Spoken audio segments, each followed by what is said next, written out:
নমস্কার বন্ধুরা, আজকে আবার একটা নতুন ভিডিও নিয়ে চলে এসেছি। আজকে এই যে মাটন রান্না করা হবে। সরষের তেল দিয়ে ভালোভাবে মাখিয়ে কিছুক্ষণের মতো ঢাকা দিয়ে রেখে দিচ্ছি। এটা আমার ছোট যাকে। তাদের কড়াই বসিয়ে দিয়েছি, তেল গরম হয়ে গেছে, ফোড়ন দিয়ে দিলাম, দিয়ে পেঁয়াজও দিয়ে দিলাম, দিয়ে একটু ভালো করে পেঁয়াজগুলো নাড়িয়ে দিলাম। কাঠের চুলায় রান্না হচ্ছে।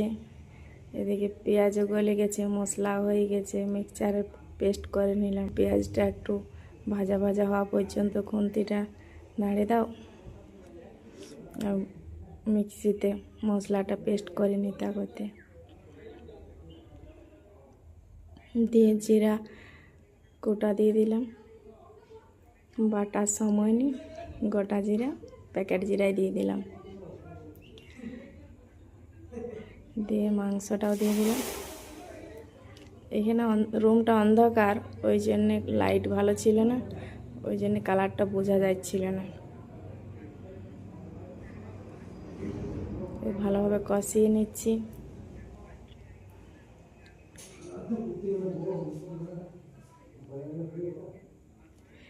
চুলার রান্না কিন্তু খেতে বেশি ভাল লাগে। এটা আমার শ্বশুর বাড়িতে রান্না করছিলাম। আমার শ্বশুর বাড়ির সবাই কিন্তু খুব ভালো রান্না করতে পারে, ছেলেরা মেয়েরা সবাই। কিন্তু আমার যখন থেকে বিয়ে হয়েছে, মাংস রান্না করা দায়িত্বটা মোটামুটি আমিই পাইছি। এই কোনো অনুষ্ঠানে থাকলে, বাড়িতে থাকলে রান্না করার দায়িত্বটা পাই। আমরা তো কোনো অনুষ্ঠান বা এই পঞ্চমী, মনসা পূজা এই সময় যাওয়া হয়, সব সময় তো আর যাওয়া হয় না। যাওয়া হয়, চলে আসা হয়, থাকা হয় না। বছরে দুবার যাওয়া হয়, অন্য সময় যাওয়া হোক বা না হোক। পঞ্চমী আর মনসা পূজায় দুবার রান্না আছে, দুবার যাওয়া হবে কি। আপনার সাথে কথা বলতে বলতে মাংস কষা হয়ে গেছে।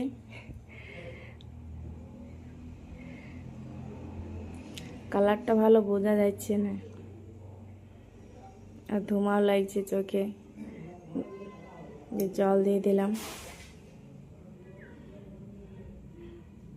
খাসির মাংস একটু সময় লাগবে সিদ্ধ হতে।